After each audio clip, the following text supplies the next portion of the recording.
white rice recipe. You need garlic, cilantro, if you like, salt. We're gonna be using corn, but we can use any other vegetables, and oil, and rice, white rice, and water. Rice could be any type of rice, as long as it's white. Okay, just need about 3 cloves of garlic. You need to peel them.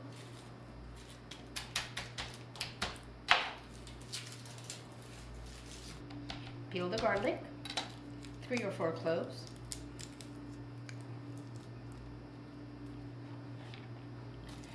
Big ones, if possible. Okay, heat the pan and put the oil. Okay, I'm be putting the oil. While the oil is heating up, you may chop the cilantro, just finely chopped.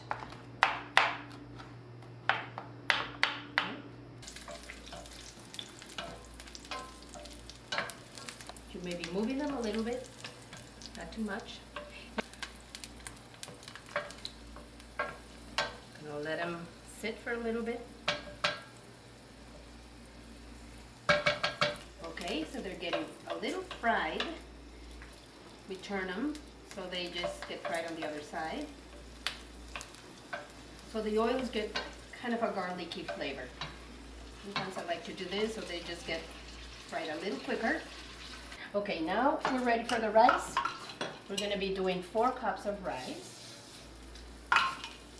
Just distribute it evenly. 1, 2, 3, 4. Okay, now just move the rice to make it all full of oil. Make sure that you do it evenly. All right, just put the cilantro in also at this time. Okay, because it's gonna be fried along with the rice and the garlic. You can see that all the rice has oil because it's just a little transparent. Once it is like that, we are ready to put the water in. The water I usually do, if it's 4 cups, we're going to do about 8 cups of water.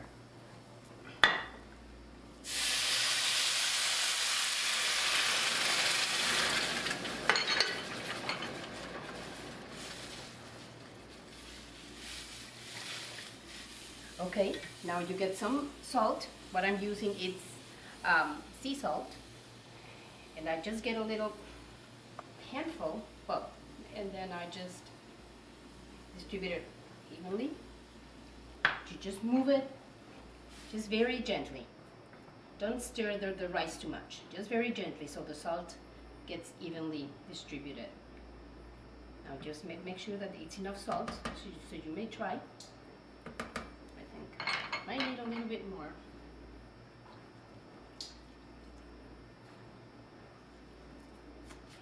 Now you let it stand there until it starts to boil. So it'll be just a couple minutes.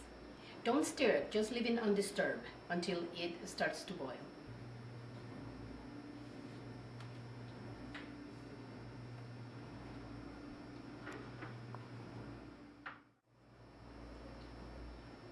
It is starting to boil. Now we're going to go ahead and put the corn in it.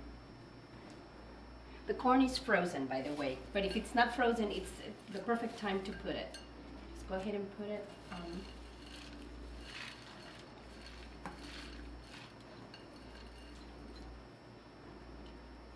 Okay, now just it boils completely. Now it's boiling.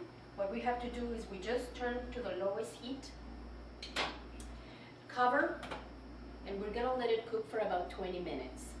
Okay, it's 20 minutes. Let's check how it is. Just uncover. The best way to know if it's ready,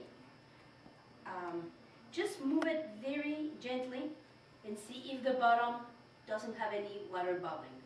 Okay, you can see we don't have any more water bubbling here. That means it's ready. So we turn it off. Still we cover so it just gets a little dry and it's not that extremely moist. I like to keep it for about half an hour on the stove, just so it doesn't, whenever you're ready to serve it, it doesn't stick together. If you like it more separate, then you're gonna have to let it stay there for about half an hour.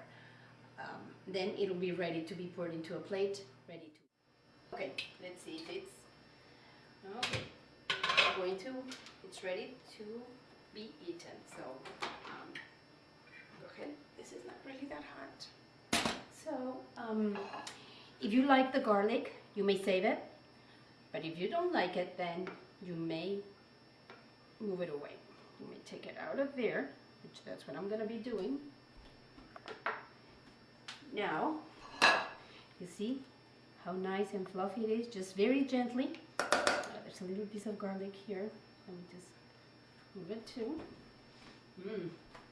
Smells good. So very gently just blend it so also the corn gets into the bottom. So you see how, I mean, it's kind of sticking together, but as it cools down, this is gonna separate. Okay, now, okay, pour it in a plate, ready to eat. Any portion that you're going to be using for eating. And the rest, you need to let it cool down totally, and then you can put it in a Tupperware. And since it doesn't have any onion, this recipe can last for about 2 weeks in the fridge. You need to put it in a Tupperware and then just cover it very well, and just put it in the fridge.